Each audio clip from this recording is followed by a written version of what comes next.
प्रेम से बोलिए गुरु भगवान की जय। देवियों एवं सज्जनों, फिर अगले भाग में उस परम ज्ञान के साथ उपस्थित हो। तो यदि लगन सच्चा हो, विश्वास पक्का हो, तो सफलता आपके कदम चूमेंगे, इसमें कहीं कोई संदेह नहीं। निश्चित रूप से यह शास्त्रों और महापुरुषों की वाणी है, इसमें कोई संदेह का जगह ही नहीं है जहां संदेह किया जाए। तो मनुष्य को उस ईश्वर की प्राप्त करने का इच्छा होना चाहिए, तो संदेश मिलेगा तो आप पहुंच जाइएगा। एक बार की बात है, जो नारद जी भ्रमण के लिए निकले हुए थे, मृत्यु लोक में इस पृथ्वी पर आए थे। तो जेठ के महीना था, भयानक तपती धूप, लू के थपेरे चल रहे थे, पछुआ हवा, इतना गर्म जो झोपड़ी में अपने से आग उठ रहे हैं। उस तपती धूप में उन्होंने देखा ये आठ आदमी है, वो आठों मिल के खेत में गड्ढा खन रहा है। तो समीप गए तो पूछे थे, इतना धूप में आप लोग क्या कर रहे हैं? तो वो कहा कि हम लोग जो गेहूं अभी हुआ है, उस गेहूं के बाल को जो चूहा काट के बिल में लेके रखता है, उसी को हम लोग गड्ढा खन के निकाल रहे हैं, और इसी से हम लोगों का घर परिवार चलता है। तो नारद जी कहें, इतना आप लोग जो कष्ट सह रहे हैं, इसे कम कष्ट में आप वैकुंठ को प्राप्त कर जाइएगा, उस प्रभु को पा जाइएगा, सारा दुखे समाप्त हो जाएगा। ना तो ये कितना जन्म आप गड्ढा खनते हुए या इन धूप में तपते हुए अपना समय बिताइएगा। तो नारद जी के बात सुनकर सब सहमत हो गए। एक बहुत विशालकाय वृक्ष था, उसके छांव में सभी आदमी गए बैठे। तो नारद जी उन लोगों को सुंदर उपदेश करने लगे, ये इस संसार में जब तक उस प्रभु को नहीं भजिएगा तब तक भटक जाइएगा। अनेक प्रकार के अच्छे अच्छे ईश्वर के ज्ञान उन सबों के बीच बताने लगे। वो सब बहुत प्रभावित हुआ। तो सबने विचार करके कहा कि प्रभु, ईश्वर को प्राप्त करने का कोई मार्ग हम लोगों को बताइए, जिससे हम लोग ईश्वर को प्राप्त करें। तो नारद जी सबको बताएं एक मंत्र, और कहें कि भजले रे भीलवा कमल दह दूर लोचन, और कहें कि इस मंत्र का तुम अनवरत जाप करो, प्रभु आ जाएंगे, तुमसे मिल लेंगे, तुम्हारा सारा दुख दूर कर देंगे। इस पर कभी संदेह नहीं करना, और अनवरत मन वचन कर्म श्रद्धा विश्वास के साथ इस भजन में लग जाओ।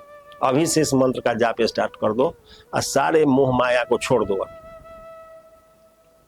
वो सब मिलकर लग गया। नारद जी चले गए, सब अपना अपना जप में तत्लीन होने लगा। धीरे धीरे जब दोपहर के समय से जब शाम ढलने लगा, सूर्य नारायण जब अस्त हो गए, तो उसमें से कुछ सोचने लगा कि अब अभी तक भगवान नहीं आए हैं, कब आएंगे नहीं आएंगे। और सबको भूख प्यास में लगने लगा, गर्मी का दिन था। सब एकाएक उठने लगा, दूर कहा तो कहा, क्या कहा न कहा, अभी तक भगवान आए नहीं, आना होता था आ जाते झूठ मूठ के। उसके बाद में पढ़ के न गड्ढा खने न गेहूं के बाल निकाले, या सारा दिन बर्बाद कर दिया। सब एकाएक अपने अपने घर को चला गया। जब घर चला गया तो एक उसमें से रह गया, वो नहीं गया। उसको कहा भी चलने के लिए, सब उसके जितने साथी थे कहा जे ना हम न जाएंगे, और वो अपना भजन में अनवरत लगा हुआ है। तो जब इसके सारे साथी घर पर गए तो उसकी पत्नी पूछने आई कि आप लोग आ गए, मेरे पति नहीं आए। तो कहा जा रही ये को साधु के फेरा में पड़ गया था, हम लोग भी पड़े, लेकिन हम लोग तो उठ के आ गए, लेकिन वो अभी उसी के फेरा में पड़ा हुआ है, मंत्र का जाप कर रहा है, भगवान आ जाएंगे और उसका दुख दूर कर देंगे, इसीलिए नहीं आया है। तो उसकी पत्नी सोची थी भर दिन का खाया पिया नहीं है, सोची थी थोड़ा खाना पीना लेकर वहीं पहुंचा दे। तो खाना पीना एक डिब्बा में लेकर वहां से आई, बाल्टी में पानी। तो उसको खाने के लिए उसकी पत्नी बोलने लगी कि उठिए खा लीजिए खा लीजिए, ओकरा बाद तब जैसे भजन करते रहिएगा। लेकिन उसका मन जो है लौ लग चुका था, वो छोड़ना नहीं चाह रहा था, लेकिन उसकी पत्नी के बहुत जिद करने पर वो आँख खोला और वो कहा कि जाओ यहाँ से। तो उसकी पत्नी कही ना ना खा लीजिए तो हम जाएंगे।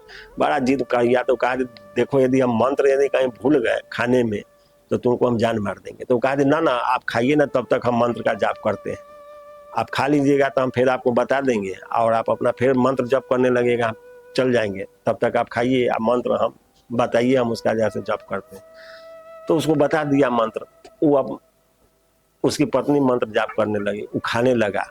तो फिर जब दोनों पति पत्नी था ही, अब घर परिवार के कुछ बात में हुआ और उसी में बात चलने लगा, बस चलने लगा तो खाने पीने के क्रम में वो बात भूल गया और सब खाने लगा। खा पी के जब उसका खाया हुआ हो गया तब वो कहा कि मंत्र बताओ, आप भागो यहाँ से। तो अब पत्नी उसकी बोली थी जा मंत्र तो हम भूल गए। बस वो लोटा जो था पानी वाला उसी से वो अपना पत्नी की पिटाई करने लगा। अब पिटाई करने लगा तो उसकी पत्नी अब घबरा गई, अब उसको अब वो कहे हाँ याद पड़ गया, याद पड़ गया, याद पड़ गया। तो कहा जल्दी बताओ। तो याद पड़ गया तो उसकी पत्नी बता रही भजले रे भिलवा घपोचन घपोचन। तो वो कहा भागो यहाँ से, और मंत्र अपना फिर जपने लगा। तो नारद जी बताए थे कमल दस दो लोचन, और उसकी पत्नी भूल गई थे पिटाई में, उसको घपोचन घपोचन बता दिया और वही करने लगा। तो जब मंत्र के और उस जाप में अब प्रभु में एकदम एक रस हो गया, पूरा तारतम उसका तार से तार जुटने लगा, भजन एकदम भावनाओं की चरम पर गया।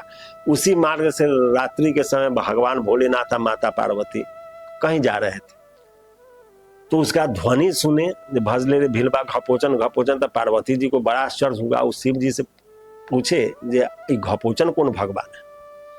तो शिव जी कहे अरे होगा कोई, संसारे है अब कितना के कहाँ कहाँ सबको खोजा जा, मुंडे मुंडे धर्म, सबके अपना अपना मस्तिष्क में अलग अलग विचार व्यवहार धर्म है, उसको कहाँ तक अब सबका चिंतन किया जाए, चलिए हम लोग जहाँ चल रहे हैं। लेकिन पार्वती जी जीत पड़ गए, नहीं घपोचन कौन भगवान है हम आज तक उनको जाने ही नहीं, तो कम से कम आज तो हम जानेंगे ही, घपोचन भी कोई भगवान है उनको हम आज तक न जाने।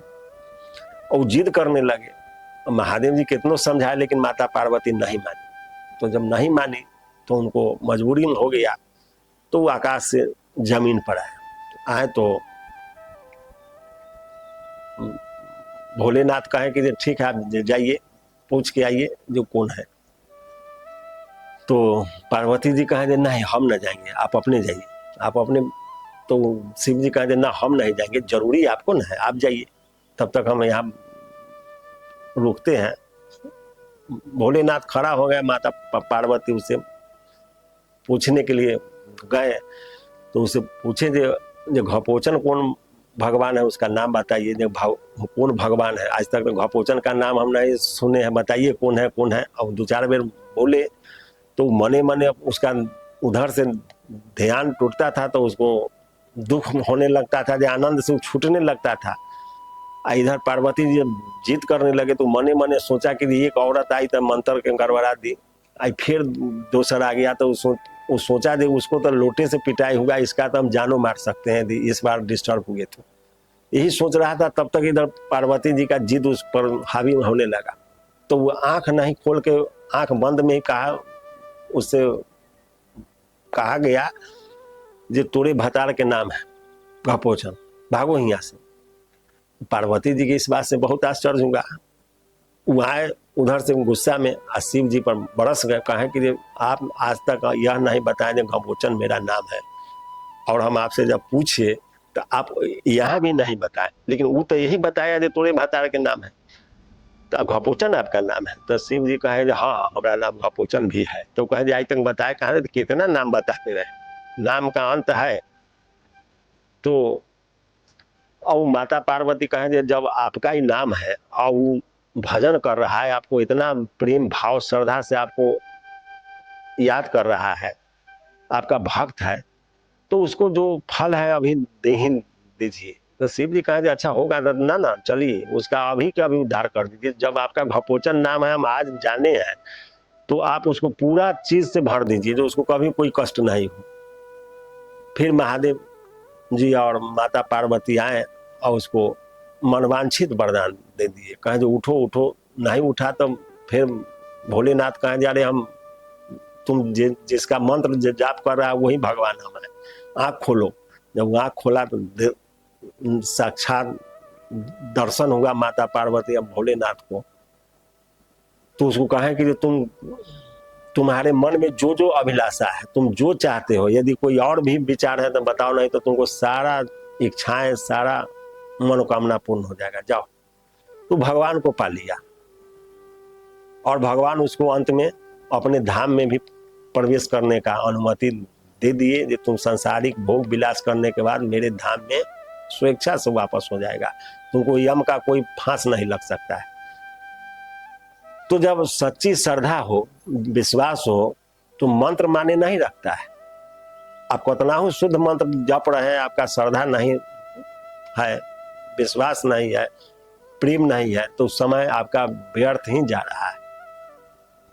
और आप श्रद्धा से, हरि के 1000 नाम है, कोई भी नाम आप यदि श्रद्धा पूरित हृदय से यदि जप रहे हैं, उस प्रभु पर पूर्ण श्रद्धा और समर्पण के साथ, तो जिस तरह से वो भील को भगवान आके सारी इच्छाओं पूर्ति करके अंत में मुक्ति भी प्रदान कर दिए, उसी तरह से हर प्राणी का हो सकता है। लेकिन श्रद्धा उसके साथ होना चाहिए, नहीं तो उसके साथ वाला थोड़ी ही देर में घबराया और उठ के भाग गया, लेकिन ये यदि ठहर गया तो सब कुछ पा गया। तो जीवन में कोई भी काम ठहराव के साथ कीजिए, विचार पूर्वक, तो सफलता निश्चित होगा।